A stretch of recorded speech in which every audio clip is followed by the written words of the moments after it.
So hello, welcome back to the Genealogy of the Core Enaction series. This is our second session. In the first session 2 weeks ago, we introduced the genealogical path towards Francisco Varela's enactive approach that we intend to co-explore in these sessions.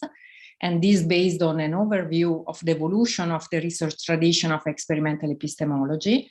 And today we will start our in-depth co-exploration of this genealogical path with a lecture by Professor Bruce Clarke, a lecture dedicated to the cybernetic origins of Enaction, and then a discussion based on questions from all of us, from the participants, from the organizers, other speakers.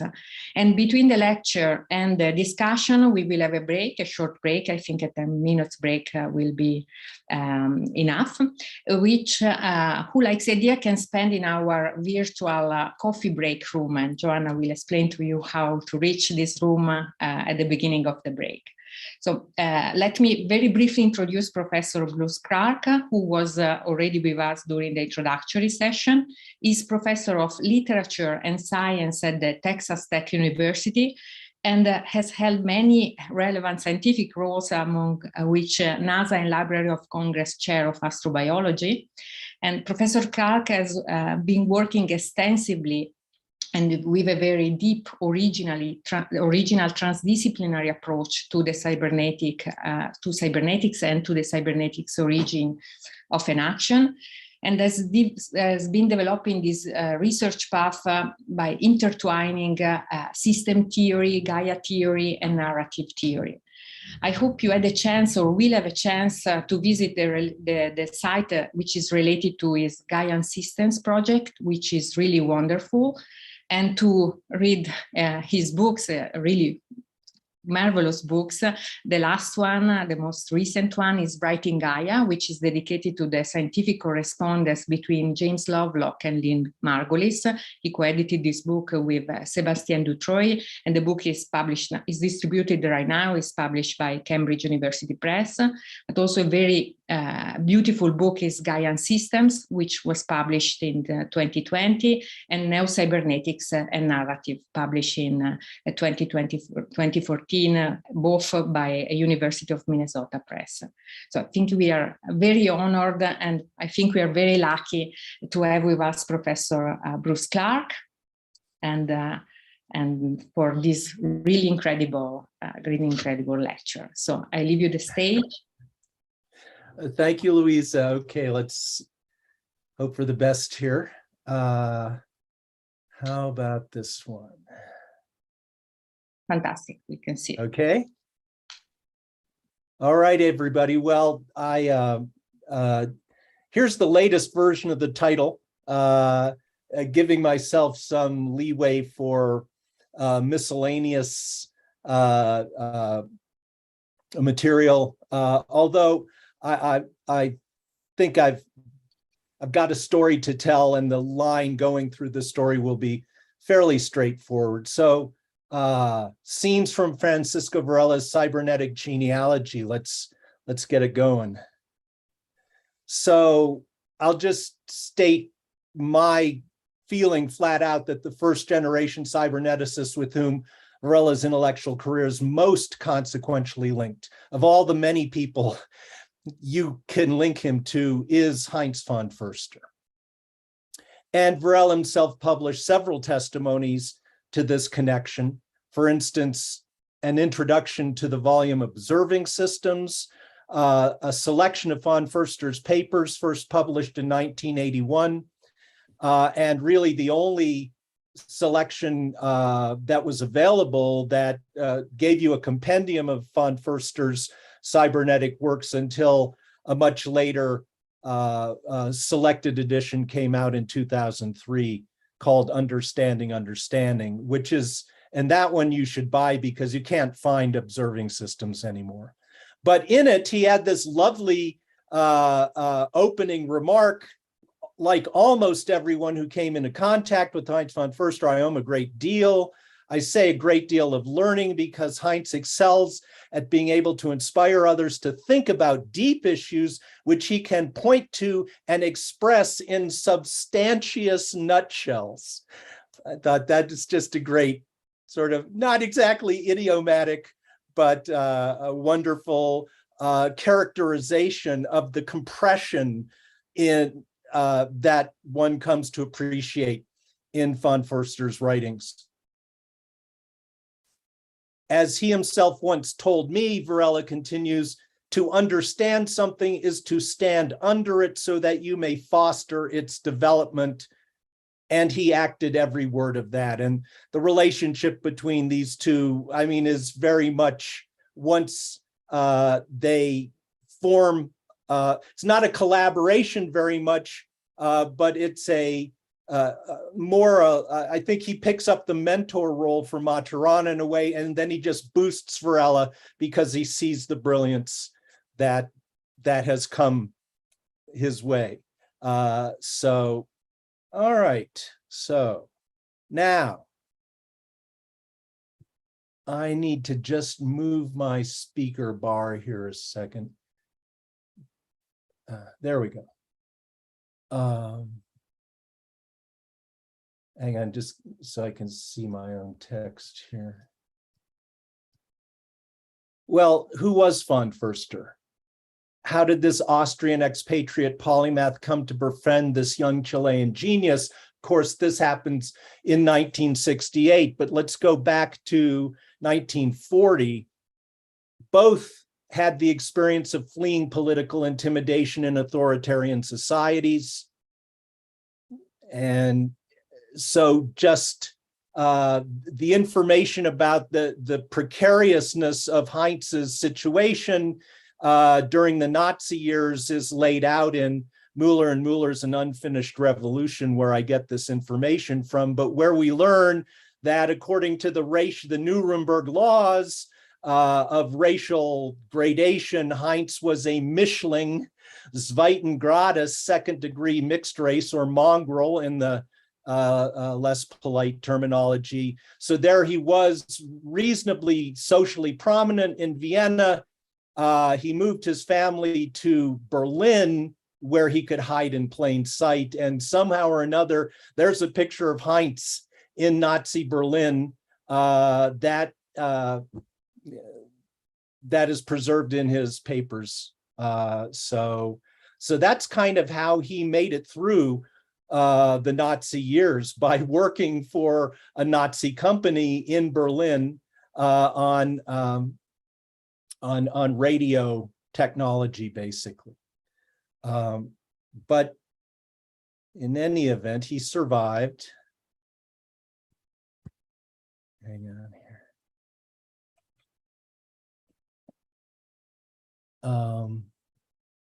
There we go. Now,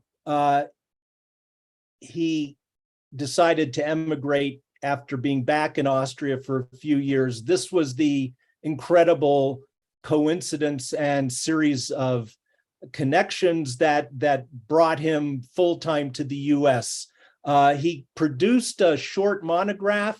The English title is Memory, a Quantum Mechanical Investigation. This got into the hands of Warren S. McCulloch, and McCulloch was totally impressed by Heinz and by his ideas. He was at the University of Illinois Medical School at the time. He helped, and that's why Heinz landed at University of Illinois Urbana-Champaign through the help McCulloch gave him getting a job in what was then the electron tube laboratory in the electrical engineering department. All this, of course, just before solid state electronics had arrived in the 50s.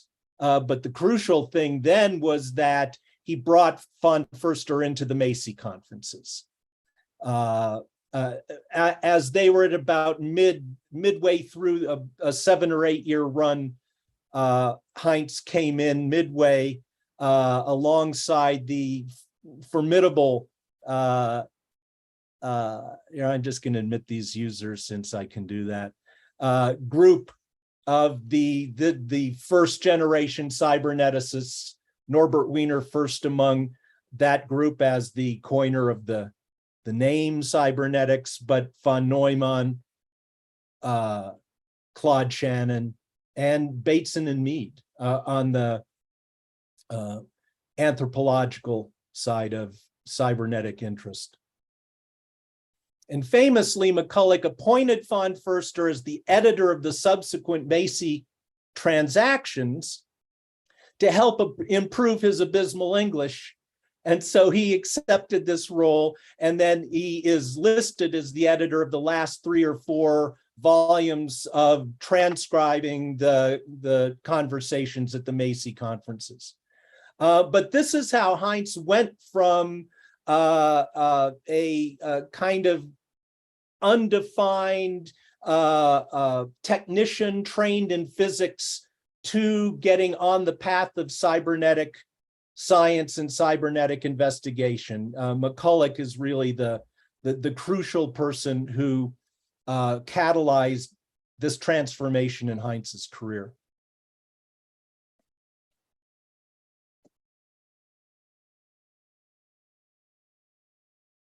And since we have a letter attesting to that, I thought it'd be fun to take a look at it.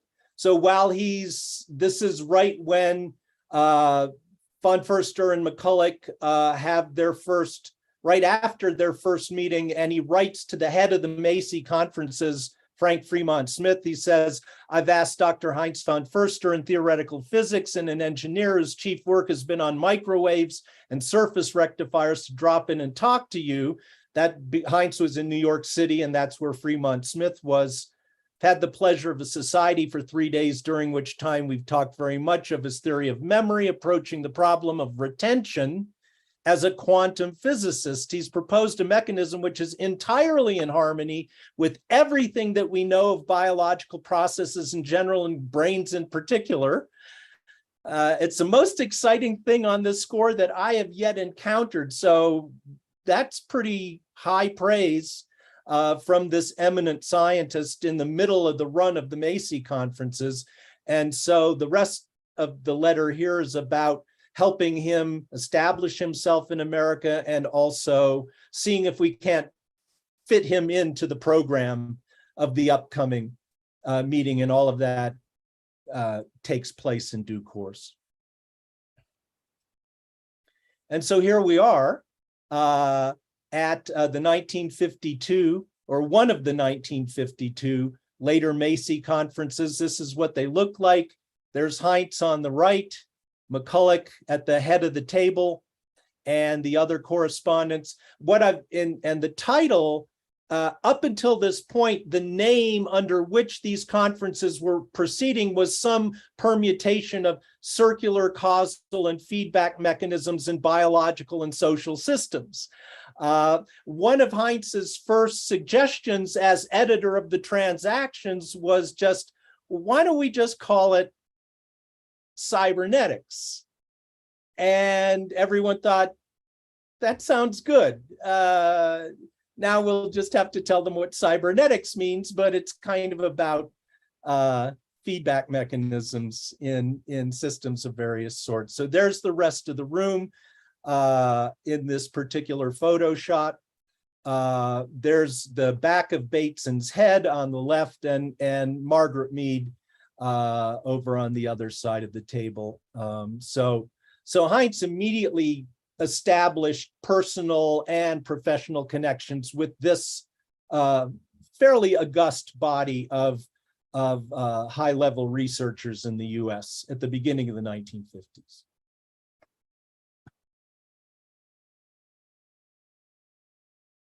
Now, von Foerster particularly resonated, I think, intellectually in terms of his own preparation. He resonated with the seminal theoretical statement. We heard a little bit about this last week, published in 1943 by McCulloch and his collaborator, Walter Pitts, A Logical Calculus of the Ideas Immanent in Nervous Activity. So this work introduced an iconography for idealized, that is, strictly all or nothing, or digital neurons to illustrate the byways of its logical calculus. So when you use this particular notation, on the picture here, on the left is the diagrams that were present in the paper by McCulloch and Pitts. On the right is a semantic translation, and that's out of the paper by Lily Kay. So that's really handy in that you can see what the point of these notations was, that if the neurons and their mode of firing was diagrammed in such a way, you get these different logical categories, such as precession or disjunction or conjunction. And that's how this logic was used to model what might be the throughput of an idea in terms of its neuronal implementation. So that's the look of this kind of diagrammatics of the brain as a control system at this very early moment in cybernetic thinking. So Heinz really got into this stuff. And then if you get to take a look, and this is a new slide I threw in after I sent the sponsors my most recent version. But I just thought, just for evidence, that Heinz's own papers are full of McCulloch Pitts neurons. It's really an abiding mode of demonstration of the kinds of points about biological computation, right? This is what's going on with the neurons in terms of this sort of McCulloch architecture and this way of doing cybernetics coming out of the first generation. But this is by the way, this is one of the key papers by Heinz von Foerster on constructing a reality. I'm not going to go into it beyond showing you this page where Maturana is elicited from one of his papers on color vision at the end of the 60s. But this is the kind of thing that Varela would, at this very early stage of their interrelation, would be picking up on this kind of constructivist argument. And this is one of sort of the perhaps most well-known of von Foerster's treatments of what we now call epistemological, what I call epistemological constructivism. Radical or not is up to you. But anyways, just to jump ahead, that's those are those same neurons, at least diagrammatically, that came out of that 1943 paper. Now, just to kind of summarize what I can gather in terms of the genealogy of ideas as McCulloch's ideas move into von Foerster's way of thinking. Seems to me what we can say is that McCulloch teaches von Foerster about the logical indetermination of biological computation in the nervous system. And here I'm moving up on this passage that I'll quote in a second, but what I take from it is that there's necessarily certain aporias in this architecture, that is sort of blind spots or gaps, disjunctions and circularities in the logical relations of nervous nets that release their productions from what an AI researcher might idealize as determinability, predictability in the operation of such computations. What McCulloch is showing is that you can't get that out of the nervous net approach that he's using. And he draws this conclusion at the very end of that paper, where he writes with Pitts, specification of the nervous net provides the law of necessary connection whereby one can compute from the description of any state to that of the succeeding state, but the inclusion of disjunctive relations, remember there's a little diagram and it was disjunction is what's happening if the neurons go like this. The inclusion of disjunctive relations prevents complete determination of the one before. There's a disjunction.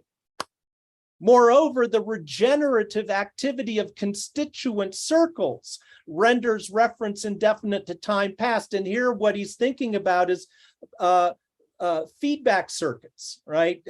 Classic cybernetic descriptors of circular operations that then sort of break up that alter profoundly what otherwise one thinks of as just the linearity of a computation. So, and these regenerative constituent circles render reference indefinite to time past, and thus our knowledge of the world, including ourselves, is incomplete as to space and indefinite as to time. This ignorance implicit in all our brains is the counterpart of the abstraction which renders our knowledge useful. So I think this is, to me, this is an important epistemological moment with regard to the limits, that there are limits that biological computation cannot be rendered completely transparent to an observer. And if, in any event, an idea like that seems to me very much in the prehistory of von Foerster's idea that you may have heard of his concept of the non-trivial machine, that is a system whose dialogue with its environment cannot be predicted. So a living system is by definition a non-trivial machine. And I would venture to say Varela's concept of biological autonomy could be placed as a further unfolding of this insight. And so my sort of summary at the moment with regard to the epistemological issue would be that an experimental epistemology, which is the through line coming from McCulloch to von Foerster and Varela here, equally concerns the determination of what stays unknown or what cannot be realized, what cannot be known by a given system.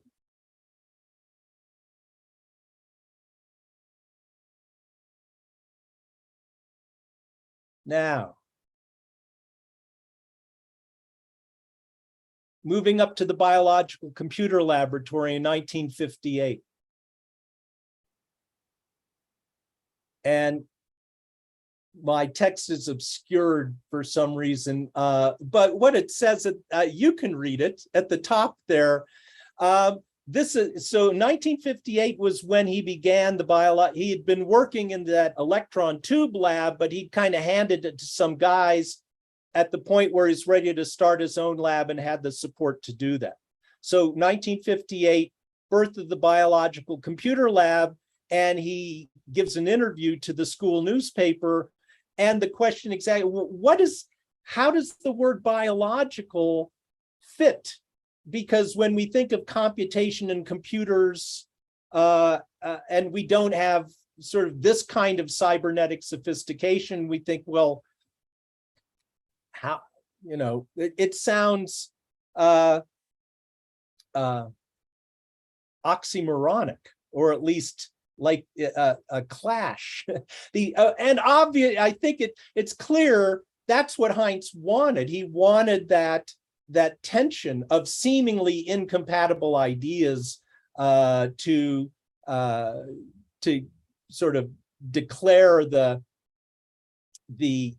sort of the innovations that he was looking for to pursue in his lab. So anyways, these are just some quotes from the article here.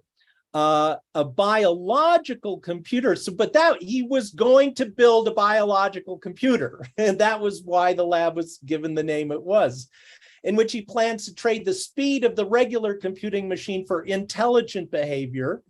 This computer plan its own program. It may make errors just as humans, but mostly, but if it won't be idealized as an error-free, as a kind of non-humanly perfect computing device. And defining intelligence as insight into behavior, he's attempting to build neurons. And of course, the McCulloch-Pitts formalism is what he's going to be instantiating, that reproduce the characteristics of living neuron as closely as possible. But it will be nonlinear, the computer now, which means that the response will depend on its own state.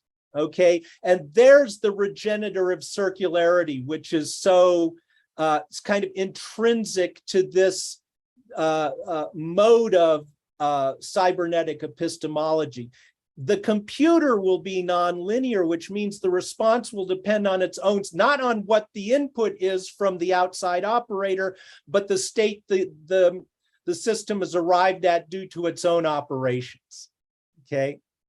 Just as a person constantly changes through each contact, so will the neuron of the biological computer change.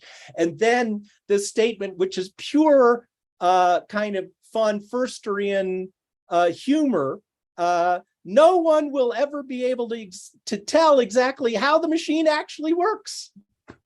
That's the machine I want to build, one that I can't predict, and I can't even tell you how it's arriving at the output that it gives, because it's determining it from its own states.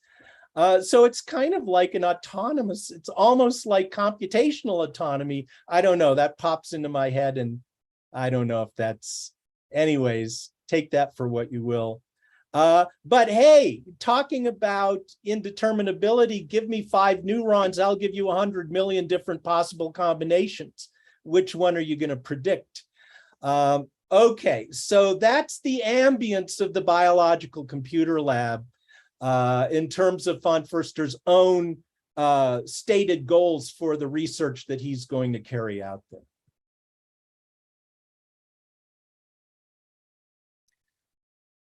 So meanwhile, we're up to the end of the 50s now, and around the same time, another international researcher, here's, of course, Maturana, who's specifically trained in neurophysiological experimentation and research, would spend significant amounts of time at MIT working in the lab of Jerome Letvin, but McCulloch and Pitts were just down the hall, and they were working collaboratively. So Maturana on his own and quite independently comes into the orbit of McCulloch's research. And they mutually co-author the famous paper of 1959, classic of epistemological constructivism, What the Frog's Eye Tells the Frog's Brain. So very short synopsis would be of what they found in the experiments they did. Precise mapping of neuronal activity in the frog's eye indicates that the frog sensorium has evolved sort of as a total organ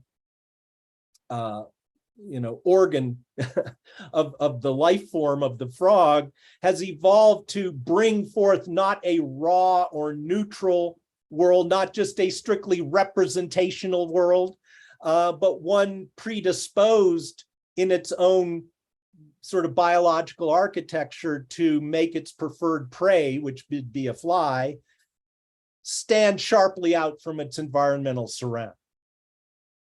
Okay, so what the frog's eye tells the frog's brain is not what the world is like, but kind of, where the flies are, so that you can snap them up. And here's the title page of that paper, just to get the look of the thing.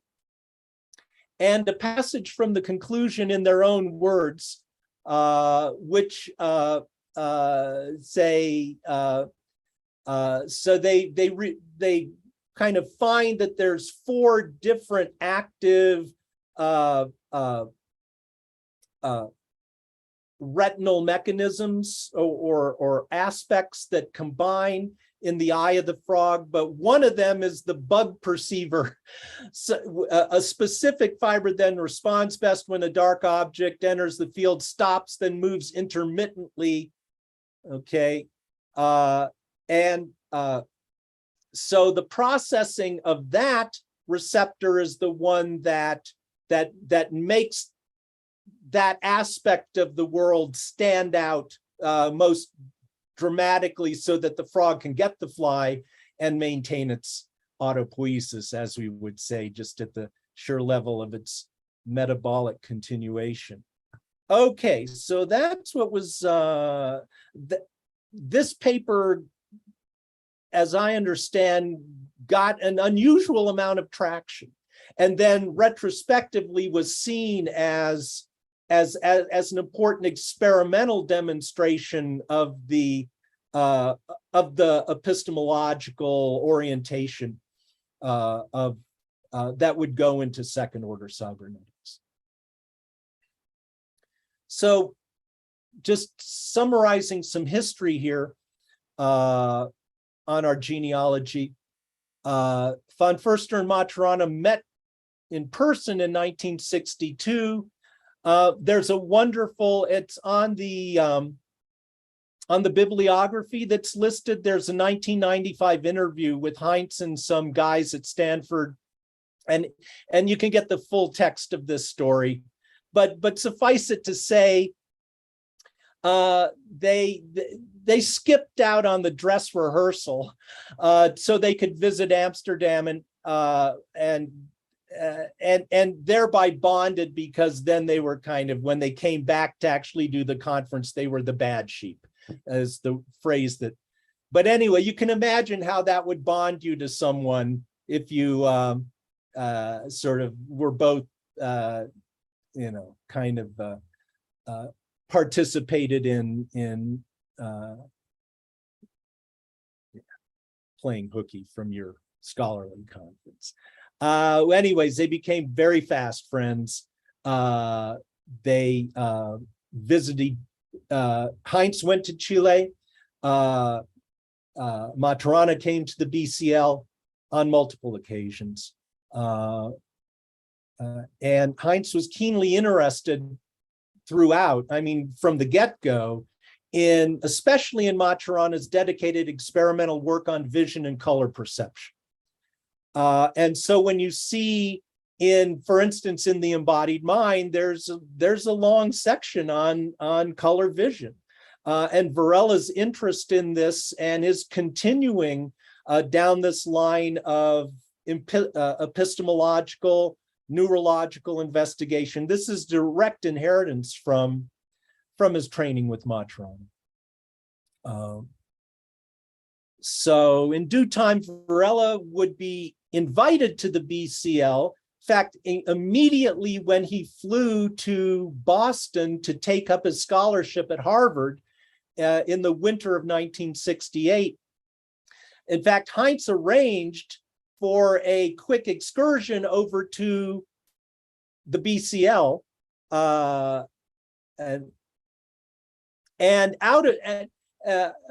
result of which is that Varela then applied to the University of Illinois in the Department of Physiology, and of course it would have been to work with Heinz.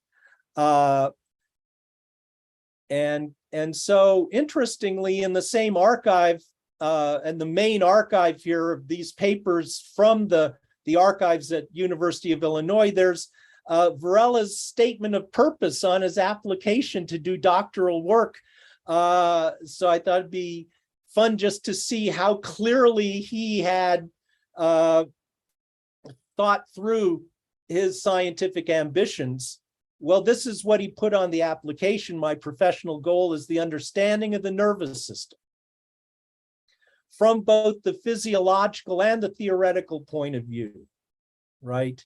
So that would be not just straightforward physiological investigation, but I mean, very much in line with Maturana's sort of theoretical development out of that very kind of work. The theoretical view would be the formalization, or at least would entail also the formalization, the mathematization of the physiological operations. As we already see that, it's kind of that's the line of McCulloch logical diagrammatics. My intention is to concentrate in the neuron-to-neuron interaction and to develop a mathematical apparatus to describe these interactions as a first step towards a more broad theoretical mathematical frame for the biological sciences. So I think he, his purpose was firm this would be January 1968 when he lays it out like this.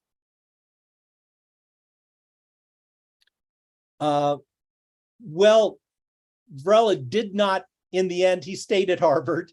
He didn't go to Illinois to work directly with von Foerster, but they clearly hit it off, and they're sort of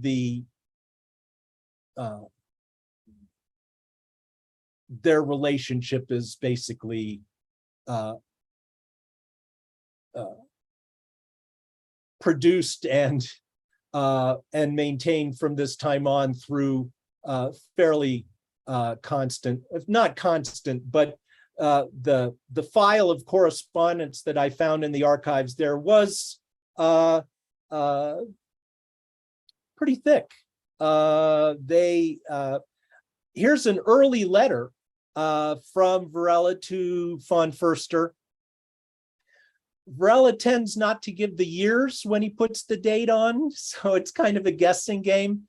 But I think my guess is this is written at the end of 1968. It appears that Heinz had come to Cambridge, so that had to be Harvard or MIT because they're not talking about England.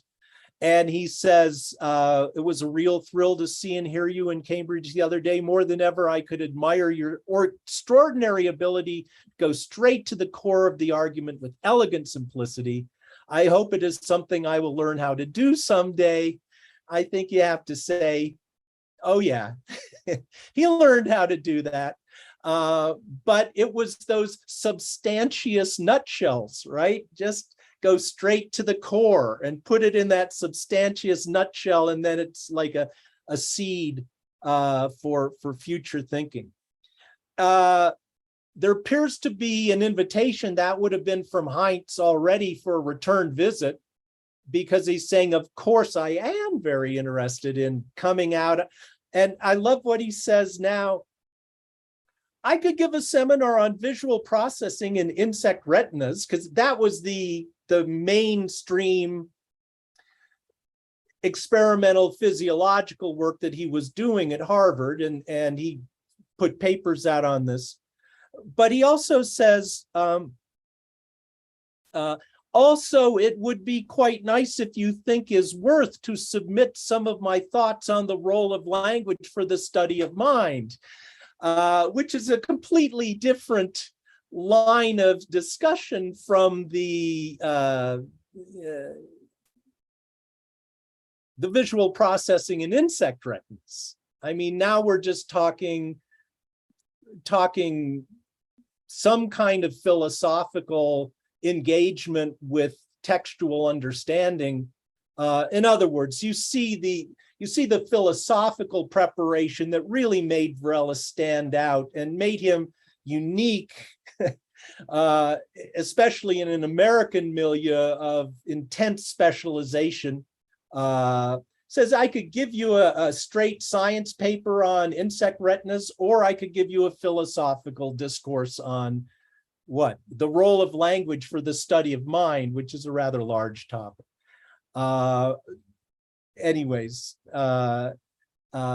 But then finally, just as a kind of afterthought, he says, I found this neat article on self-reference.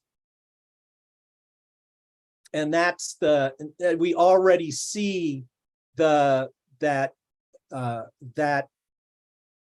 logical circularity that runs alongside the biological circularity as that comes to be defined in the autopoietic concept, that a shared interest in the logic of self-reference is going to be a powerful point of connection between von Foerster and Varela. As I say, a mutual interest in a topic pregnant with autopoietic and second-order cybernetic futurity, self-reference, etc., right? And everything that kind of unfolds from the recovery of self-reference as something you can actually work with in a non-paradoxical way, or you can overcome the paradoxical potential of self-reference that's tended to push it off into the margins of what's considered proper. All right. Okay. Now we're going to shift gears here and talk about a different venue. We're going to go to California in the just after the Summer of Love. Going to switch to the emergence of the Whole Earth Catalog as a place where important cybernetics were brought forward and publicized, this becomes, I'm bringing this out especially because this becomes a precise nexus where at which von Foerster and Varela would participate, although those main developments come at later on in the 70s. But just to remind you, I consider this a seminal event in the immediate prehistory of second-order cybernetics. Stuart Brand was it was his brainchild, really completely. Very fascinating character who's still with us. And as you can see,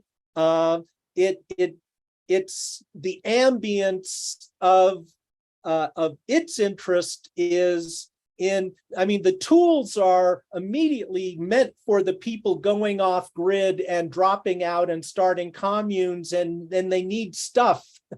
They need tools and stoves, and just they need to know how to live off the grid. And that was sort of the manifest social intention of the catalog, but it was full of intellectual content and crucially cybernetic content, and that's what we're interested in. So, so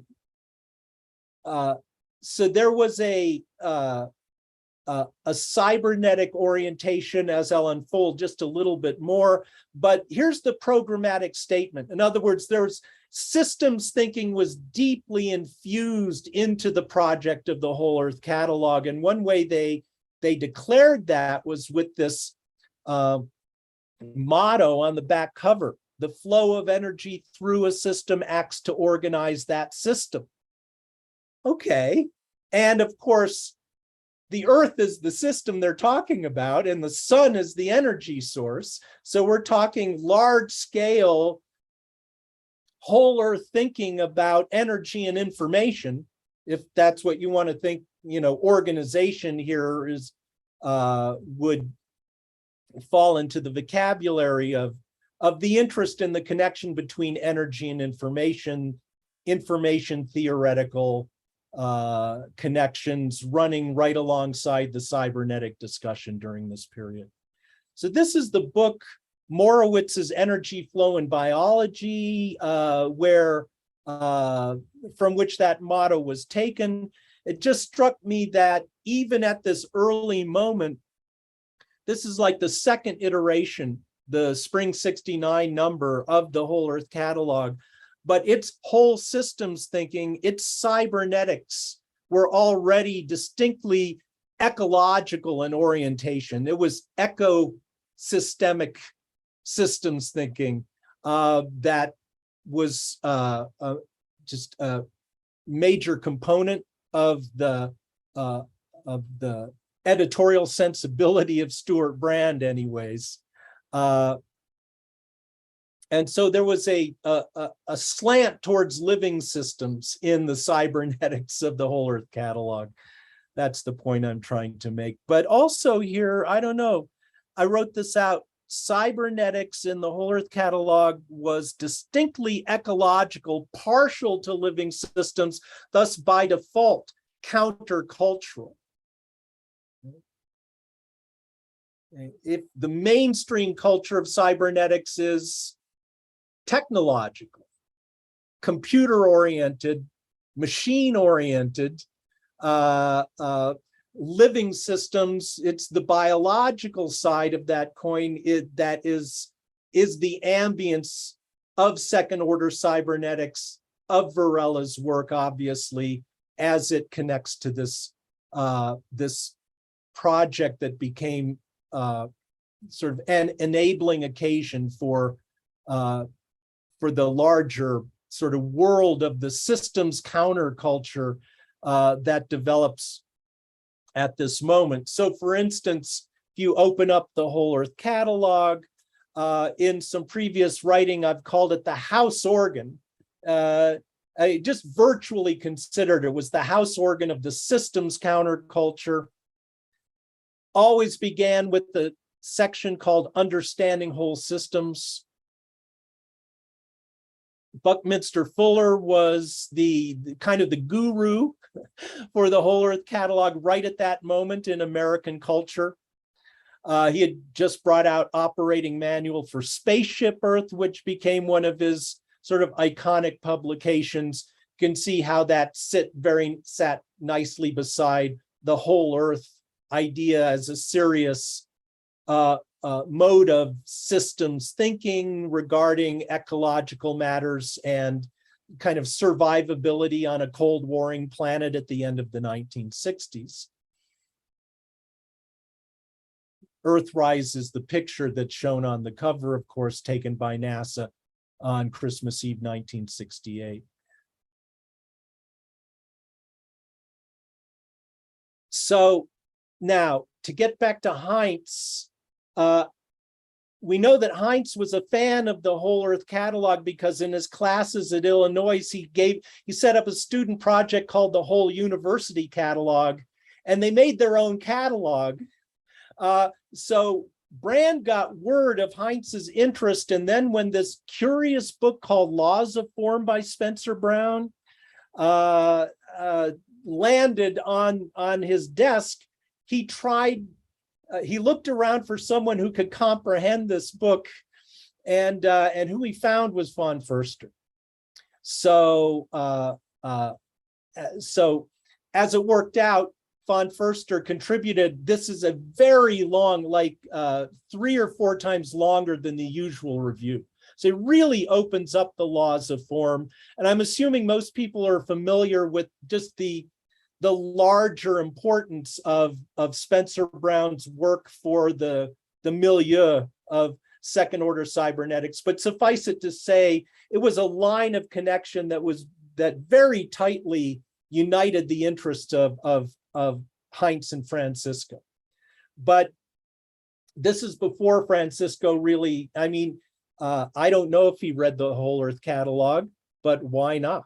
But anyway, so here's this first appeared in spring 1970. The book was published in 69.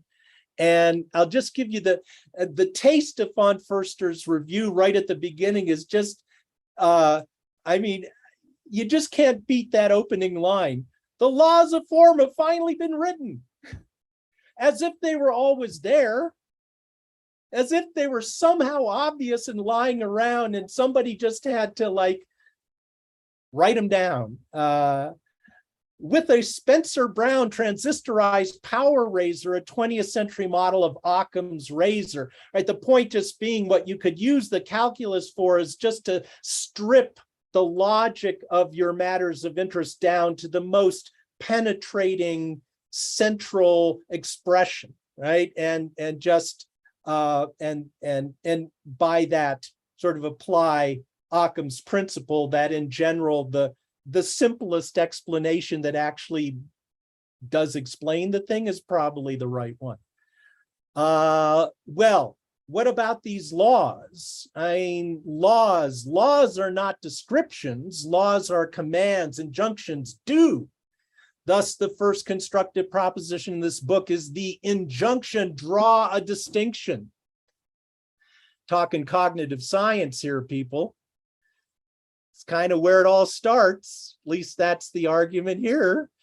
Draw a distinction. Now we got something to talk about. Now we're out of the unmarked state and we're on the way to an indication, and matters can roll on from there. And as he says, and I just want to draw out one point from it, the way Heinz continues here. After this, he says, practically everything else follows smoothly with regard to the total package that you get from this book. A rigorous foundation of arithmetic, of algebra, of logic, of a calculus of indications, intentions, and desires. A rigorous development of laws of form, may they be of logical relations, of descriptions of the universe by physicists and cosmologists, or of functions of the nervous system which generates descriptions of the universe of which it is a part. So notice what he's unfolding here is kind of the line back to the epistemological conditions of possibility, right? That behind these scientists, looking at the world and describing it one way or another, these fundamental neurological cognitive organs that are and the thing to see, what he's subtly talking about is self-reference, saying usually the observer of the cosmos leaves themselves out of the picture. They say, here's the cosmos, it's just me, but don't worry about me. But he's saying no, in fact, your nervous system is part of your cognitive apparatus, and your cognitive apparatus is part of the universe, it's part of the cosmos, right? You have to see yourself in that same tableau.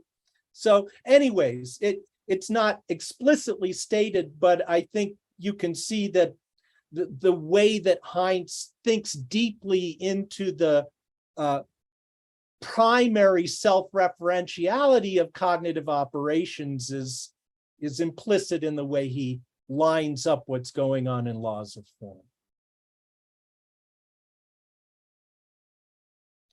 Now, chronologically, then, just sliding back over to what's going on with Varela, by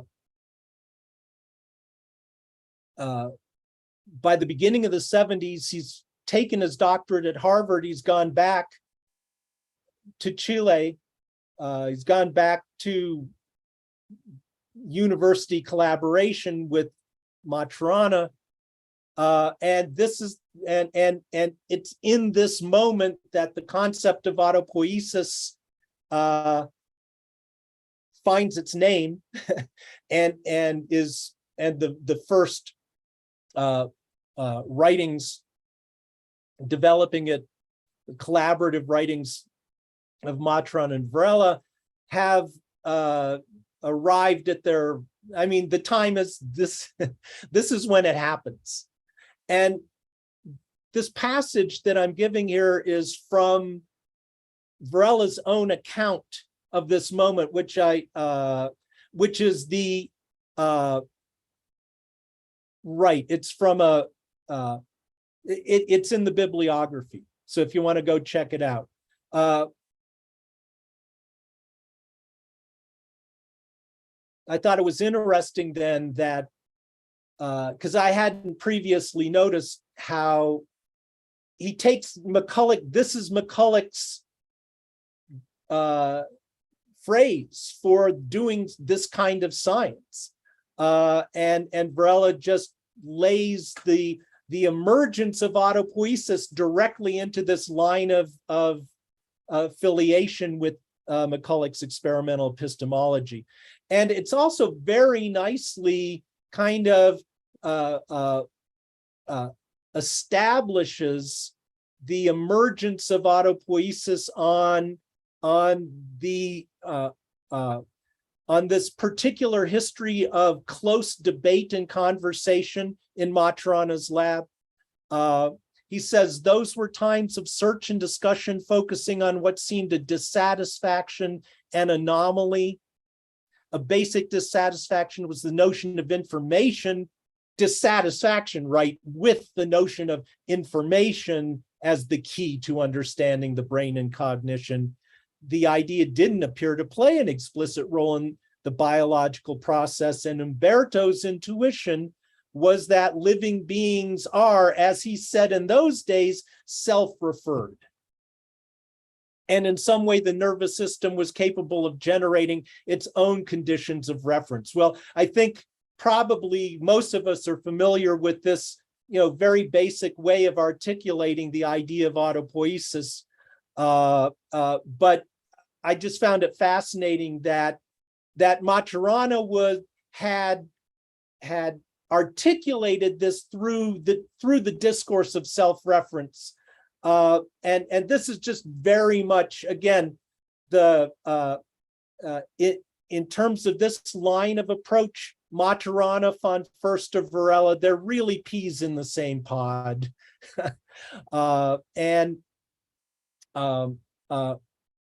Yeah. And given all that, Varela continues, it was a question of reformulating an orientation, that's sort of an orientation towards trying to find a non-informatic way into biological cognition, and which moves us out of the sort of general mainstream approach, and moving it into this other groove of experimental epistemology, where the sort of the resources of that approach could be brought to bear. And now, just to pinpoint what's going on in Varela's life at this moment, this is at the end of the early days of autopoiesis, is sort of when he has to hightail it out of Chile, feeling under threat from the Pinochet regime, and being part of a diaspora, which did not include Maturana, who decided to tough it out.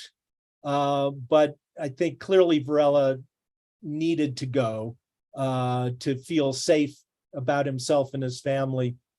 With the diaspora of the department scientist ended a period of science in Chile, an important stage of my personal life, and with it the context which gave birth to the idea of autopoiesis. And that's why that article is really fascinating and important, because he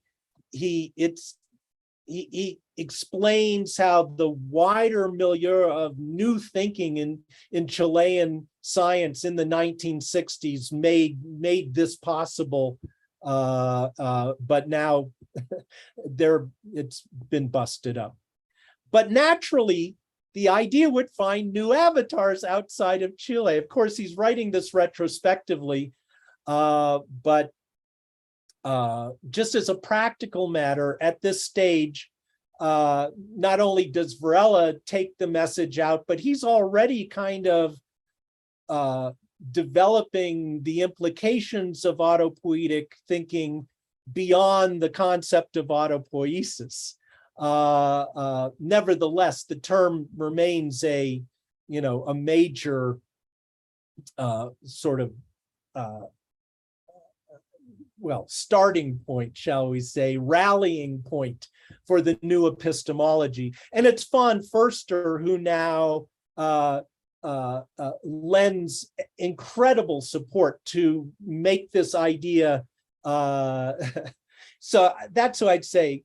The most significant new avatar of the concept of autopoiesis is our friend Heinz von Foerster, and here's how some of that happens. But meanwhile, the first place Varela was able to get on as far as bringing in an income was at the Universidad Nacional in Costa Rica. And while he's there for about a year, and this is where so this would be 1974. In other words, because that's the year that he leaves Chile at the end of 73, right? So he's already drafting up this paper called A Calculus for Self-Reference. And he sends Heinz this draft copy. I say here, draft of a new paper suggesting that if you give the supplement, which he's going to propose in the paper, to the calculus of the laws of form, could open it directly to issues of biological autonomy. But he creates this very lovely cover for the draft, whatever shape the manuscript was in underneath this cover image.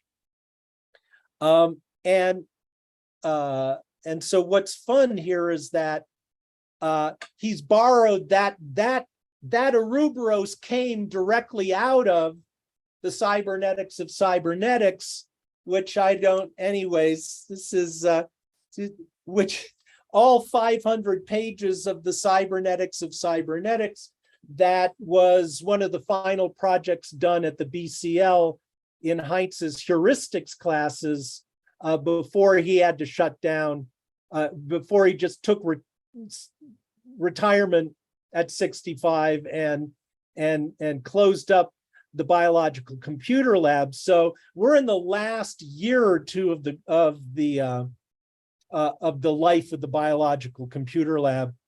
But here's the Ouroboros that Heinz had many different versions, but of course the Ouroboros is the emblem of self-reference. And here, or circularity, or it's how you get, a first order cybernetics. The snake would not bite its own tail. The snake would just be a linear object moving from one place to the next. But once you close the circle, create the feedback or whatever the circular dynamic is, now you've got the cybernetics of cybernetics, the cybernetics of observing systems. I just thought the archive provided here a nice iconic connectedness of what Varela took himself to be doing when he went back to laws of form and did his own spin on it, and then sent it to the other world's greatest laws of form fan, which was Heinz von Foerster. Okay, so now we're fully into the era where second order cybernetics and the concept of autopoiesis sort of connect together chronologically as well as conceptually. Because here's the famous first paper in English. And if you don't mind, something that just the diagram here comes out of the tree of knowledge, right? But I've thought, well, perhaps we could see here the Ouroboros of autopoiesis. In any event, if you get to the end, you get past the computer tessellations and the modeling going on in this paper, you find this acknowledgement to Heinz and his collaborators at the biological computer lab. But more than that, Heinz basically sent the paper. He sent the paper directly to Biosystems, and that's how it got there. also in 74. All right, hang on. I'm having to get this guy out again. Okay. All right, moving right along.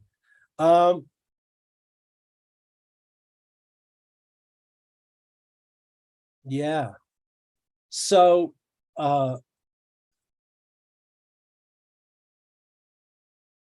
that draft paper then, so Heinz also then had an idea for an outlet for a calculus for self-reference, not only, and then he also, so he was responsible for placing a calculus for self-reference in the International Journal of General Systems, not only with Varela's long, fascinating text, but with a, I don't know if I can, but they wrote up a long introductory statement, Richard Howe and Heinz von Foerster. Okay, so it wasn't merely the vetting and the placing of the paper, but the provision of contextual, just kind of an antechamber to bring someone up to speed to dive into this paper of Varela's. So here's my image of Varela from the title of my talk is from this paper here. So I don't know if Varela wrote this biography himself. I mean, why wouldn't he? But he goes on to say his scientific activity is centered around the problems of biocomputers, both molecular and cognitive.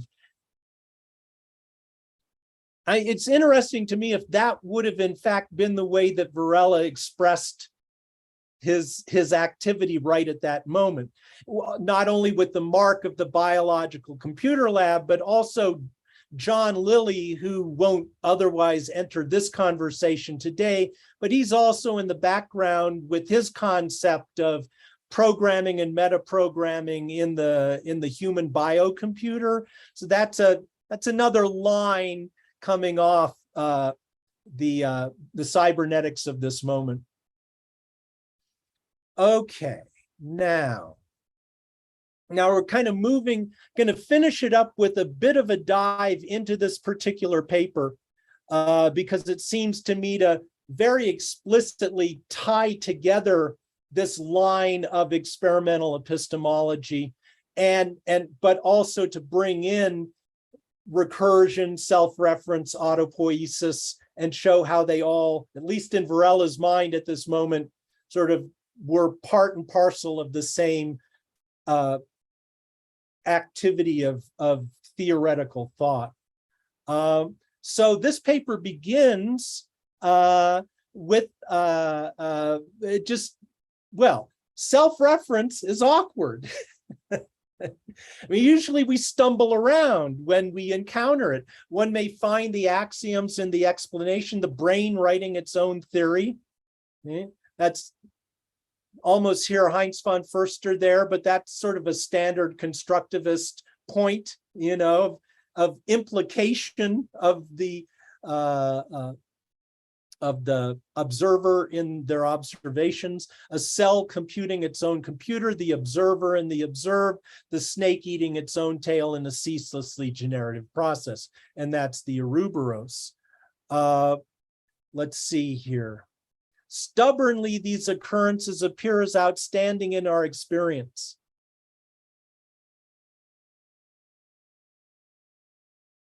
I think that just means now that I can kind of see this dynamic, I see it everywhere. Stubbornly,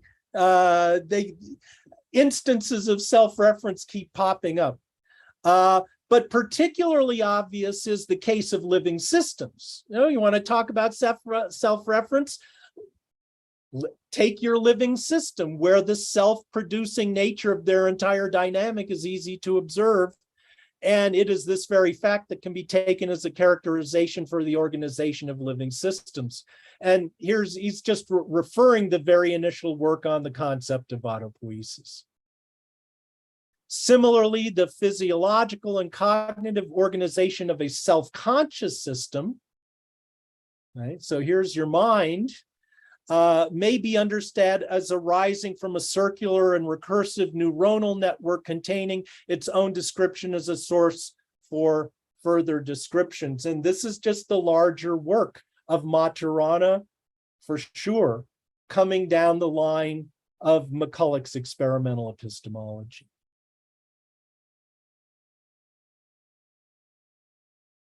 So Varela's calculus introduces, in this particular paper, a new symbolic value, the operation of an autonomous state, a name to indicate the dynamics of self-referential productions.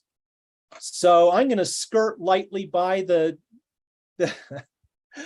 minutia of the Spencer Brown formalisms, but this is highly recognizable as the form of cancellation, the law of crossing from the very beginning of the laws of form. So that's right there. This is Varela's innovation here, right? Because there's just the mark of distinction, and there's the mark of the self cross. And so you say cross over from your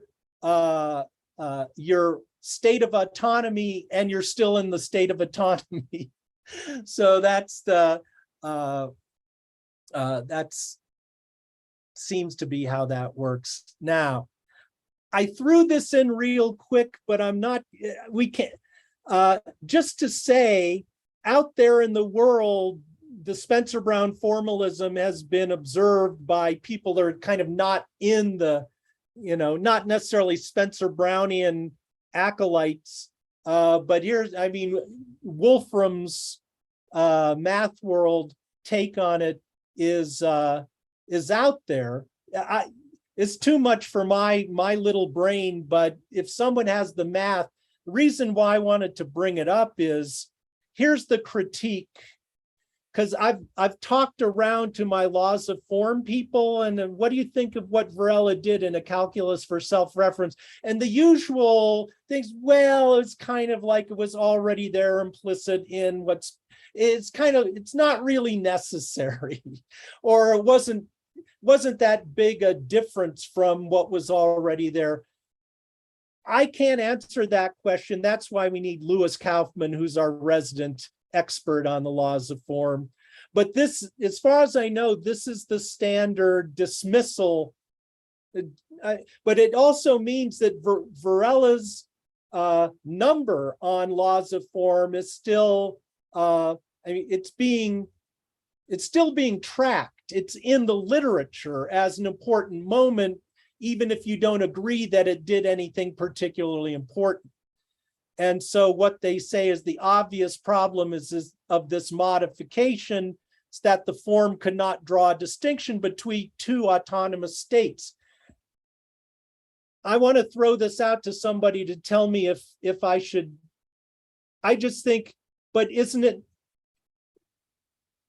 All I'm saying is my level of ignorance here is pretty intense. But the way I would come back at this, and I'd love to know if this would work, is that it sounds like you're not taking temporality into account, because that's exactly what von Foerster showed, and we know that Varela understood that book 11 of the laws of form introduced a kind of antinomic operator already, or an imaginary state. It introduced an imaginary state into the form. And the result of that was to bring temporality. And then you saw it wasn't a kind of timeless calculus, but that it could handle forms in time. And if you've got temporal distinction, then why don't you have a distinction between the autonomous state at T1 and the autonomous state at T2? Isn't that how the distinction would work? I don't know. I'm going to leave it there. I shouldn't have thrown this stuff in anyways, but just so you know, it's kind of out there. And if anyone dives into it, I'd love to know what you think about it. But Meanwhile, back to Varela's own paper. See, I think, be all that as it may, the crucial thing that's going on here, and this, as I was telling Amy and the others before we started, this is my new intuition about what this is all about, having kind of lined it up in the process of writing this paper. So I'll throw this out there as my attempt at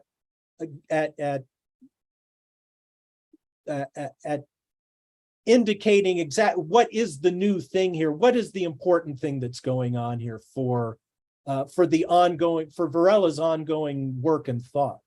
So it appears to me that Varela's extension of Spencer Brown's laws of form brings the mathematical spirit of McCulloch's logical calculus, way back there in 43, into a new system of notation for cognitive computations. So he can now generalize from neuronal logic, that's what's there in the abstractions of McCulloch, to the calculus of distinctions altogether, while moving laws of forms formalisms into the biological arena. I think that's the crucial thing here, that it isn't just this sort of dry, abstract, utterly mathematical, detached consideration, but it's that the self-referential dynamics that you can model through the laws of form is a way of coming to grips with the circularity of biological and neuronal and cognitive processes. So if I'm right, then Varela links the form of autonomy through the concept of self-reference to the operation of biotic autopoiesis. And if all that kind of holds together, then here's also a manifest extension of von Foerster's own pursuit of biological computation, as inspired as well by McCulloch's notation in his experimental epistemology. So to bring this all to a conclusion, I'm going to use Varela's some of his final statements in this paper. So the conclusion of a calculus for self-reference, on the one hand, it drives home von Foerster's own constructivist program, because this is exactly the sort of thing that Heinz is developing in On Constructing a Reality. A statement like, in contrast with what is commonly assumed, a description, when carefully inspected, reveals the properties of the observer, as well as whatever it manages to describe in the object that's being observed. We, observers, distinguish ourselves precisely by distinguishing what we apparently are not, the world. So, as he continues, his conclusion also amplifies this line of von Foerster's thinking by describing the cognitive dynamism and incessant temporally unfolding cycling of states. Again, I think it's that temporality is a crucial point that needs to be picked up. So as these things go around, they just don't merely go around in circles, they go around in time. And so here's an expression of the computation of a world that contains both the observer and the environment that they bring forth as a total package. So this is Varela, and we'll end with this. We then see that we stand in relation to the world by mutual negation, and that the union of us two, cognizer and world cognized, I think he means by us two, has therefore an autonomous structure whereby the negation engenders a distinction which leads to its own negation in a ceaseless circular process, which is in fact the symbol, that's the Ouroboros, which tradition has chosen to represent the creation of everything since time immemorial. It's all inside somehow that final limit of cognitive possibility. Thank you. Thanks for your interest. We're done. There you go. Much. Thank you so much for this wonderful lecture. Really, thank you very, very much. My pleasure. We have a 10 minutes break now. So there is the virtual coffee break room. Joanna? Yep. So we'll aim to be back in the main room at, I would say, 7:31. So in 10 minutes, 7:31 p.m. And I'm just going to open up one breakout room, which you can choose to join if you'd like, just for casual exchange. And so I'll launch that right now. Otherwise, for those of you watched on YouTube, there will be a 10-minute pause. And so we'll be back in the main room for the main discussion in 10 minutes. And this is also a time when, as you're letting the story and all these ideas settle, to think of questions that you have for the discussion period that we'll have after the break. So start thinking of those. So see you back in 10 minutes. I hadn't lectured in a while. As you can see, Thank you so much. That was wonderful. Yeah. Absolutely. Very exciting. I don't have a chance to lecture on this kind of stuff in the teaching I do at Tech, unfortunately. So this is really a great treat. Well, it was certainly an amazing treat for us. Yes. It was. It was like the movies. Just a quick note: right? we're still being live streamed, so we're the main. Well, I won't say anything. Okay. Great, a great class on the history of the concept. Very nice. Unfortunately, you. I teach right now, then I'm going to disappear. I apologize. But we'll see you next time we get together. Next week. Okay. I'm very much looking forward to that. And I have, yes, we are very complimentary. You are going to see. I thought I tried not to. I could have spoken about that amazing meeting, but in any event, you will bring it forward, and we'll learn about how that went down. Okay. Hello, Chris. Hey there. Hey, Bruce. I meant to ask you, since you were in my little group last time, have you read Evan Thompson's Mind and Life by any chance, or? I kind of read around it, but I confess I haven't dove in. Okay. I was just, it's almost like an encyclopedia in a way, and it really brings together just so many seemingly disparate. It's interesting to find people here, like how they got here, because it took me, at least a decade to just, it's almost like you see something that's different and interesting in a way that other things aren't. And then it's as if everybody sort of finds their way to the same kind of ideas, right? That somehow it's a different type of access to epistemology and to science that you don't really, and I just think that, Evan did such a good job putting that book together. And as I mentioned, I probably read it, 20 times, and every time there's just so much there. And every time I get through it, it's like I see something I didn't see before. It's just one of those things. But the stuff you presented today was just like this, sort of like a backlog, of these little historical bits that, it all fits together. So, it's just like a little story. And for me to have spent so much time on these topics, it's like, it was really nice. I just really, really enjoyed that. Thank you. I appreciate that. I had the good fortune of hearing Evan speak in his own right out of that kind of material when I hooked up with, and Amy, I'm not sure. So there was this late run of meetings of the Lindisfarne Association, and Bill Thompson was still bringing that about, and Amy attended, and I'm sure Evan spoke at one point.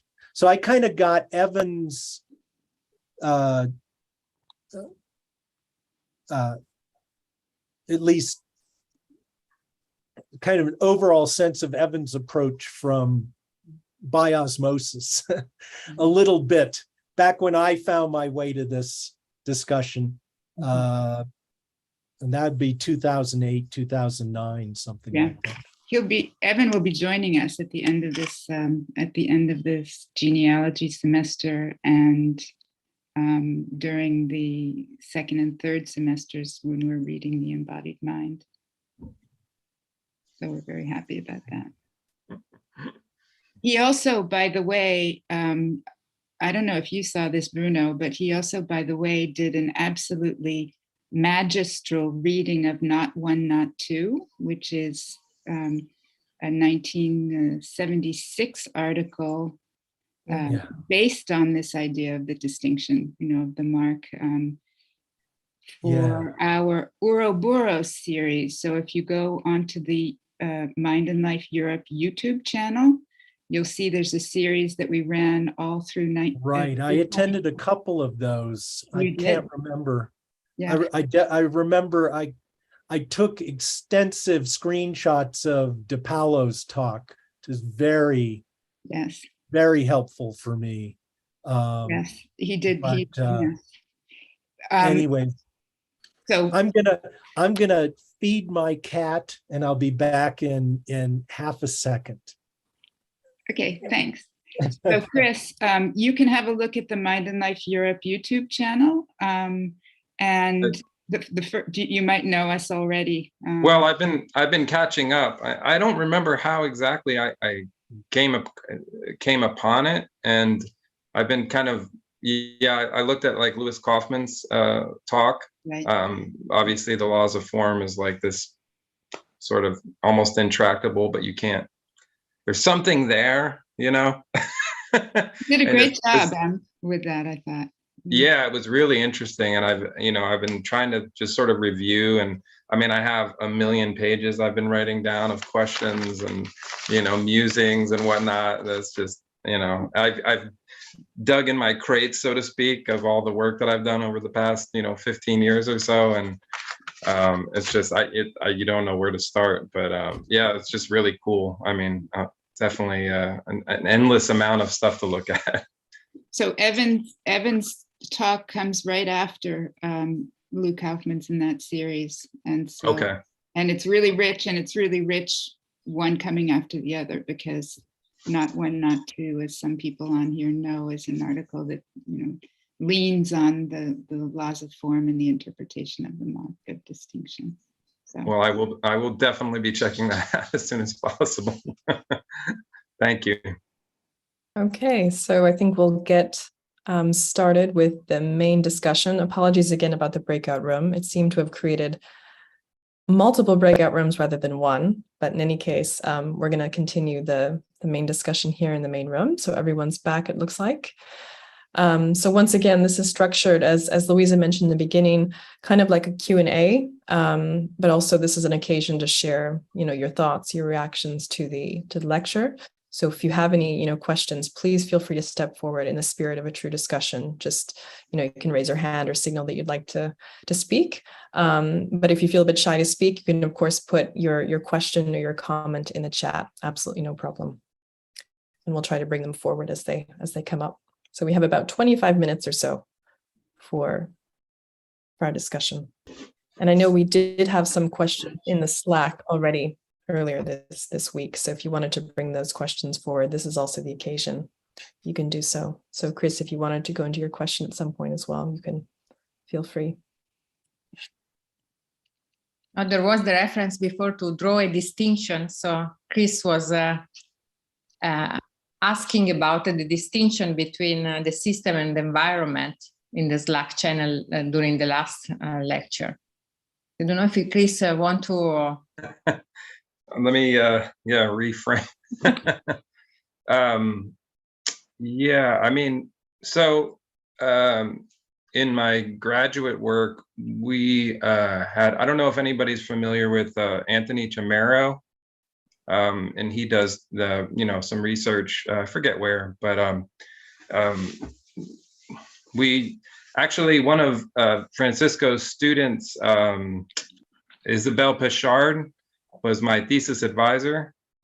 And she brought him in to do, we all did like a little presentation for him. And then we went down to the Philosophy Club, which is a little bar in West Portal of San Francisco, and had an extensive conversation about many things. But, one of his main diagrams was he just simply, drew this, just drew a big loop around the individual and the environment and just said, there are one equals you, right? And then of course, he had these smaller equations, where he uses like finger wagging and stuff to show, how the oscillations will, change in their basically two states or whatever.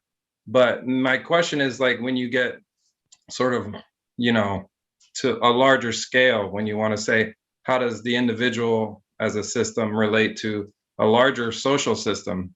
And when it's not so easy to just draw a formula, right, for something as simple as finger wagging, like, how do we begin to think about that? Like, what are some indicators that we might look for to say, well, this is a autonomous system or a unified system?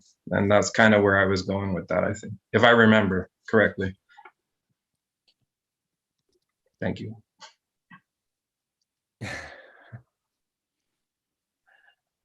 So Bruno, do you have any? Well, those are some large issues, and they're the level at which we left it in this talk is still kind of at the micro level, I would say, as far as because after all, autopoiesis is the kind of enabling fundamental operational circularity of the living instance, but its domain is the cell, right? And so the trickiness that ensues from that moment on is working out the dynamics of higher order autopoietic systems, if you want to take it in that, try to work up from the minimal, the minimal occasion of autopoiesis. Now, the discourse, social systems is, so I don't see that we're there. In other words, the epistemology that we looked at today remains near as I see it at the level of the individual observer. Okay, so you get that confrontation of, so that's the system. So each, for each of us, we have a confrontation with the universe. We bring forth a world that is in some significant way ours. We bring forth the world of which we are capable, given what we bring to the job of bringing forth the world. Now, there's sort of later developments in the enactive approach that proceed to the social. I'll have the temerity of mentioning that the systems theory of Niklas Luhmann has another way of getting to the social by way of a re-engineering of the concept of autopoiesis. And so, and there you've got, then you've got Gordon Pask going back to the first generation of Heinz Foerster colleagues. You've got all kinds of cybernetics, socio-cybernetics, cybernet management cybernetics, conversation theory. And in, I think, the part of Heinz von Foerster we didn't get to today, but which I think hopefully connects to what you're asking about, is the matter of ethics. And in other words, ethics really supervenes when there's two people. When one person is in relation to another person and there's some necessity of coordinating the world that they mutually bring forth. And so maybe you might have seen this diagram that Heinz loved, and he places it in his paper, Objects, his paper on, I'm blanking, it's in the Biblia, something about eigenbehaviors, eigenforms, tokens for eigenbehaviors. In any event, if you open up that essay, you'll see this old clipping of one Ouroboros not eating its own tail, but the tail of a second Ouroboros who's coming around eating the tail of that. And so, in other words, you've still got you have the circularity of social, sort of a minimal social interaction being two autonomous individuals entering a domain of reciprocity. So the closure thesis then expands at that point to the conversation. And you wanted. Is the idea then as, let's just say, that new minimal state, these two people in reciprocity or whatever, a new system, are they together, like almost harmoniously taking in and transforming the same way the individual would, right? It seems like, I mean, the idea is that would be the ideal situation, right. But there's no guarantee of mutuality, and there's no guarantee of permanence. In other words, that interlocking can arrive and then depart. But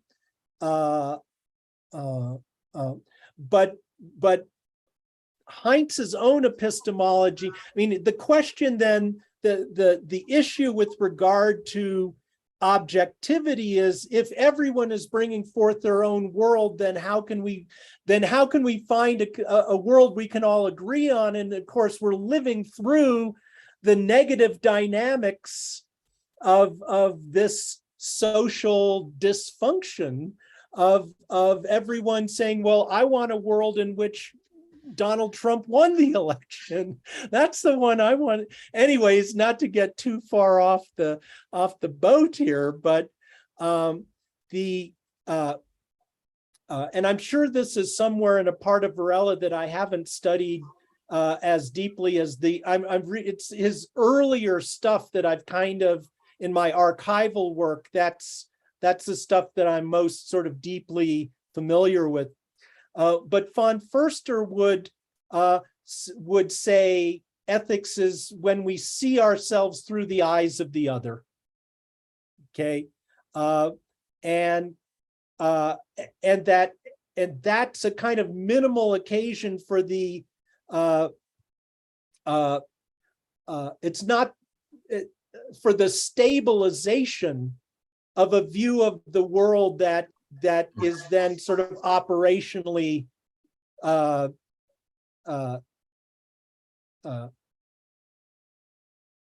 pertinent to more than a single observer. Thank you. There's also, Bruno, I could just add, you didn't mention it, this article called Reflections on the Chilean Civil War that Francisco wrote, where he talks about the polarization of the camps right before September 11th. And he says, so one person would listen to the radio and it would say it is raining, and another person would listen to the radio and would say it was sunny, which is his way of talking about this polarization. And the solution at the end, I can't remember the exact quote, but he talks about how these positions are constructed and they don't correspond to any kind of exterior reality, but that's what we do. We're all creating alternative facts all the time, and that the only way to dissolve this problem is to understand that, or to create systems that know how to undo themselves. And that I find a very interesting statement. And that's at the end of this article, Reflections on the Chilean Civil War. Very good.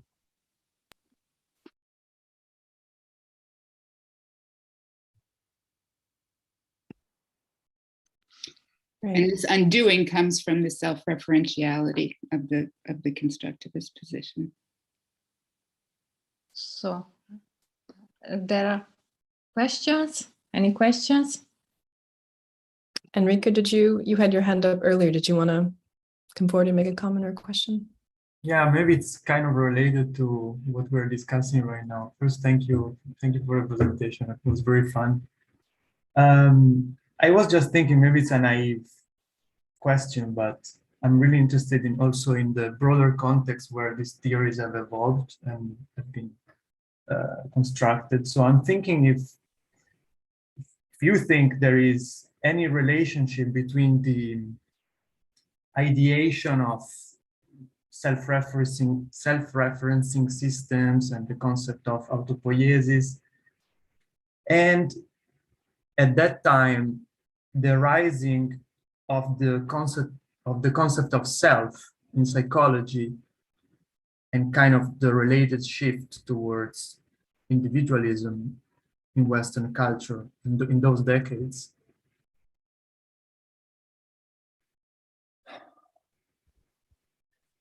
I'm not sure. Are you referencing kind of, we now look back and we think of the 80s as at least in American culture, as the return of selfishness and greed has a kind of positive value. Yeah, I don't really know the answer the way whether this material specifically would have had a cultural purchase. I tend to doubt it. I mean, because to me, the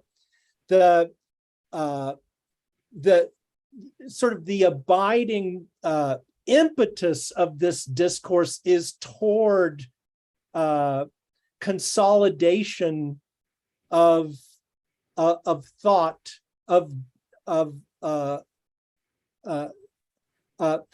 and the background that I really couldn't bring out from what was on offer with the Whole Earth Catalog was at least the ideal that the mutual observation of the Earth from space would remind us that we're all in the same boat together.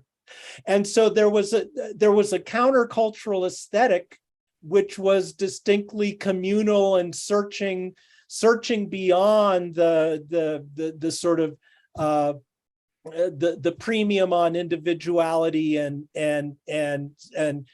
sort of the American myth, especially in its American inflection of the rugged individual responsible for whatever happens to their life one way or another. So I just think there's an implicit ecological dynamic and that is also in the background, which is captured by the whole Earth ambience. And to me, at least that's the goal, whether it was may have been thwarted or ran into impasses in its in any possibility. I mean, it's kind of like the larger countercultural moment in American culture. If you were inside it, you thought you saw a revolution in human relationships that would get us beyond the tragedies of the 20th century. And I think the BCL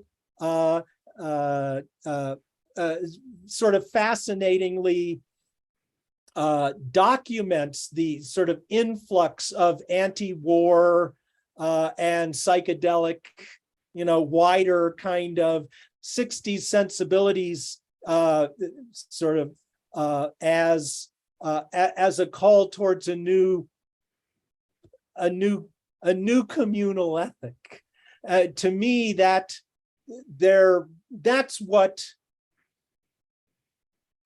the sensibility of this material, whether in fact it really gives you the tools to get there. But I think it does if you use them in that way.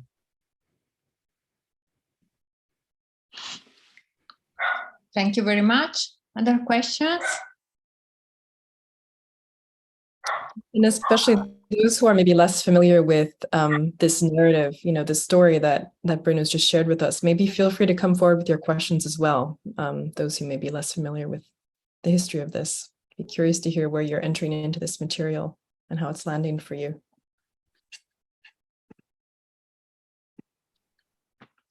Maybe in the meantime, I can ask a question. So I would like to ask, there someone else? Jose? Jose, yeah. Oh, yes, can you hear me? Yes, very well. Hey, Bruce, thank you very much for the talk. That was very nice, quite all right. Thanks a lot. So I would like to go back to this apparently oxymoronic idea of a biological computer. And in particular, I would like to know what is your take on the evolution of the idea of what a computer is? Because nowadays, everything can be seen as a computer. I mean, even a bucket of water can be seen as a computer, and certainly a biological cell can be seen as a computer. And it is almost heretical to talk about cognition without talking about computation. So what's your take on this? Yeah, you remind me, I didn't go into a bit of detail that von Foerster is a good source for. His approach is to expand what we mean by computation and take it out of the sort of the mainstream delimitation of computation to what to like logic gates in a digital machine or just mathematical calculation as the word just comes out of combining numbers and producing, inputting some relationship between certain numbers and then producing an output, and that's your computation. So he would define computation in a way that was capacious enough to include these kinds of neuronal operations that by which a sensory input would yield some kind, a cognitive experience for a nervous system. And so, I mean, he developed a way to where I think semantically, then you would simply want to stipulate, are you talking about mechanical computation? Are you talking about computation, or at least technological computing apparatuses as a mode of machine versus the, in other words, when he would then say, like when Varela just then said, a cell computes its own, basically computes itself as a way of thinking about its autopoiesis. That's why I stipulate biological computation doesn't imply that the body is a machine or is reducible or understandable as ultimately, a set of machinic components that are brought together in a certain way, but have that kind of organic analog sort of, interrelationship such that you can use that concept to think about the outcomes of biological productions without hauling along the mechanistic metaphor that otherwise kind of impresses itself if you don't. So make a distinction, draw a distinction between different kinds of computation. And I found in just doing systems theory now for the last couple of decades that there's always this problem of equivocation, because there's so many different kinds of systems. And that if you don't stipulate, I'm talking now about design technological systems versus now I'm talking about cellular systems, biological systems, neurological systems, or I'm just talking about like a grammar as a linguistic system. I mean, these are all the very mode and substance of these systems is radically different. And so the stipulation is crucial, just by way of avoiding needless equivocation or thinking that one systems theory fits all, because clearly that's a sort of, that's the reduction that doesn't really get us anywhere. But there's a mode of self-referential systems, for instance, as that will be spoken of in second order cybernetics, with the living system as sort of the base exemplar, okay? But then, of course, the mind, as Varela brought it forth very quickly in one of those later statements we looked at, he talked about a self-conscious system, but that would be the self-reflective system in the mode of cognitive production for a mind per se. So I hope that landed somewhere in the realm of the question you asked.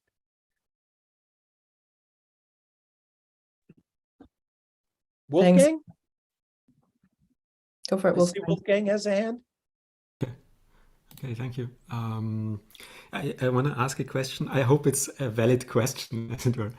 In the introduction of Francisco's The Ages of Heinz von Foerster, in Francisco's introduction, he quotes Heinz von Foerster with, "To understand something is to stand under it, so that you may foster its development."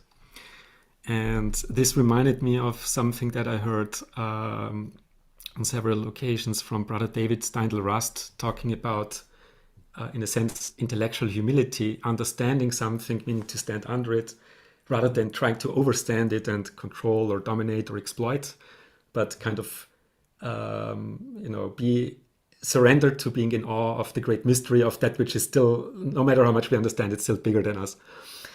And I was wondering if also that quality, that quote would also reflect or speak to such a kind of quality in Heinz von Foerster and also Francisco, as a kind of ethos in how to approach with curiosity and with humility questions that they explored, so that it was possible to oftentimes radically shift their understanding to explore an entirely new kind of theory and really advance also the field and dive into new realms of knowledge. I wonder if you have any thoughts on that, if that's sure. Well, a valid suspicion. That's an excellent question. I think you're absolutely right. It speaks to an ethos that von Foerster shared with Varela. That was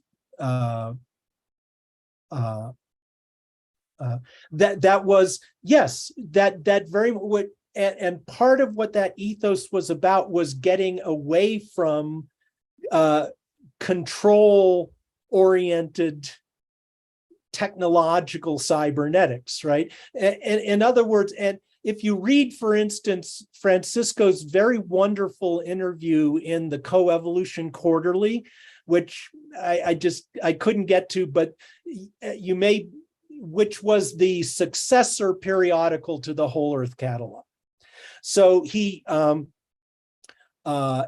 also in 76, it's in the bibliography, and it's you just see, what always knocks me out about Varela is how fully formed his scientific and philosophical, his sort of his totality of his intellectual world was so fully formed at such a young age. It blows my mind, and the ethos that is part of that. So what he makes clear there something that I think is an important, might be a revelation. Classical cybernetics is control theory, and one understands, just like the servo mechanisms, like the the thermostat, just perfectly innocuous, but still you've got a device that lays an operational control on another system, and it's the science of these kinds of artifacts. The opposite, or the counter concept to control, is autonomy. And of course, that becomes Varela's sort of leitmotif. I get my German right. And what is autonomy if not, so you could say self-control. Control is always control by the other of this thing that's detached from the controller. But autonomy is, you could say, takes it back to the self, as we were talking, but in terms of the self's ability to control what, and then the word control begins to kind of start to get loosened up, the self, literally to name what you are, right? In other words, to the level at which your living experience is emergent from your own conditions and not being put upon you from elsewhere. And so this ethos then, I think, has everything to do with how a scientist approaches the objects of their investigation. As things to be controlled in order to be deciphered or unpacked or analyzed down to the nth instance, or something to be brought into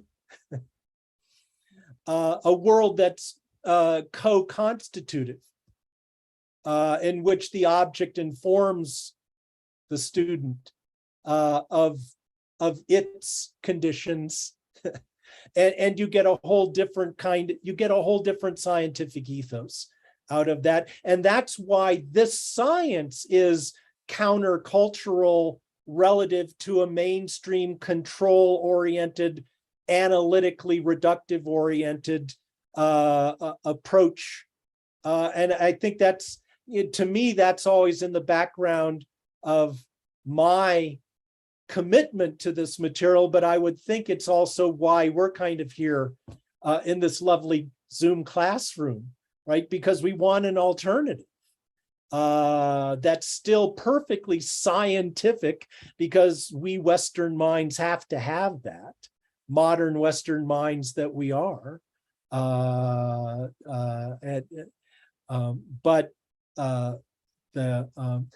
understanding, it's also just it's von Foerster's wordplay, right? He's just unpacking the German, more or less cognate German term, right?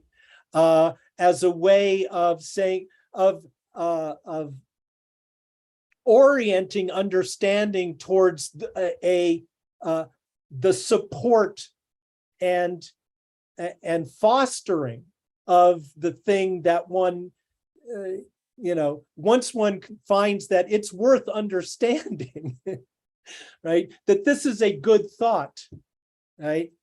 And finally, I think, I don't know how soon you want to wind it up, but I was thinking about that passage, and it got me a pun on von Foerster, because a word that Varela used, if I remember correctly, is foster. He likes to foster. Foerster the fosterer. Von Foerster, who fostered the ideas of Francisco Varela and stood under them as a stalwart supporter but also very much a participant, taking the ride that Francisco was now going to take him on by that point. How's that?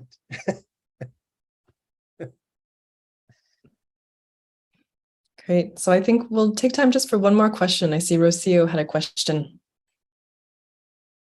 Sure. Hi, everyone.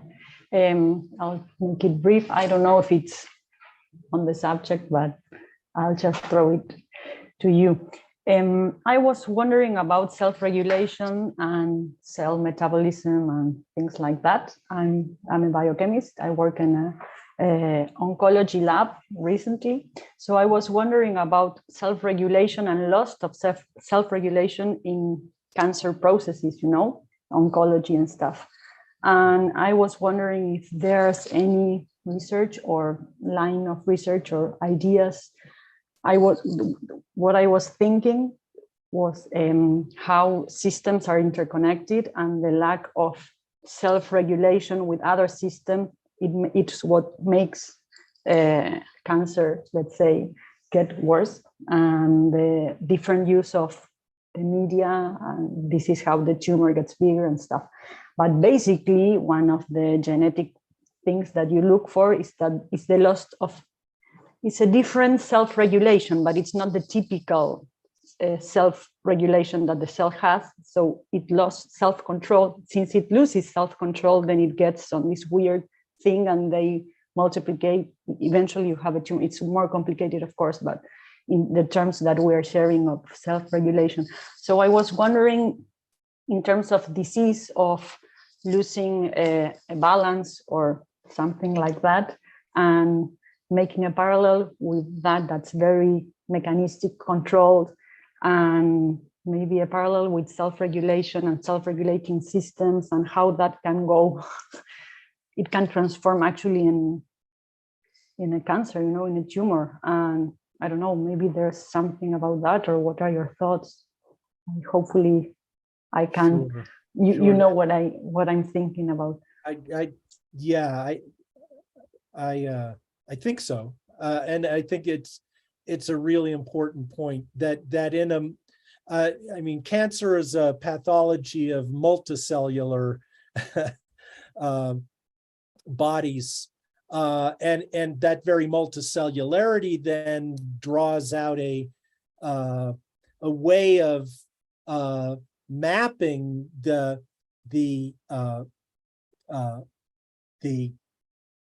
overlapping of organ systems within the kind of bodies that we have evolved to occupy, for instance. So there's all kinds of intercoordination. So and that's why the self. I mean, people, I sort of rightly have probed the limits of the self of self-production or self-organization or self-regulation, because there is a tendency to kind of push aside the true complexity. In other words, there's lots of different selves. There's lots of cellular selves, selfless or not, cellular selves that are bundled together into tissues and organ systems. So my understanding of cancer is that you could say that there's a physiological ecology with regard to our individual, the full complexity of all the different selves, cell types, right? That go in to make up our bodies, and that health for us is the ability of one or the other of these systems to produce a regulatory effect on other parts of the I mean, so it's all a concatenation of subsystems. And cancer is when a certain genetic instruction that is regulated otherwise by other parts of the bodily multiplicity is that is lost, right? Does that sound reasonably correct in that? And then you get this surfeit, you get this out of control tumor, buildup of a tumor from cells that otherwise would be, it's kind of held in place by the normal interregulatory dynamics of the different components of the body. I really don't have any references for you on that, but maybe, I'm sorry, I can't throw one out your way, but I think it's, maybe someone has and can bring it to the group, and that would be really fascinating to know. So, thank you very much. Unfortunately, we don't have time for other questions. I'm sure that everybody would have a lot of questions and envy and energy to go on, but this is our frame. I would like to thank you again, Bruno, really for this wonderful lecture. Really, it was super inspiring for me, and I think for everybody to see your reconstruction, your interpretation of the flow of experimental epistemology from McCulloch to Francisco Varela's work. So this was really, really very inspiring, very deep. So thank you very much. Thank you so much. Thanks, everyone. So then we will have during the next session, we will have Juan Carlos Letelier for a second session on the cybernetics origins of Enaction. And this will allow us to see from a complementary perspective also the flow of the evolution of experimental epistemology from McCulloch, but Heinz von Foerster, the collaboration of Francisco Varela with Maturana to the theory of autopoiesis, and then his own work on autonomous systems. And this lecture will be held on the 19th of October.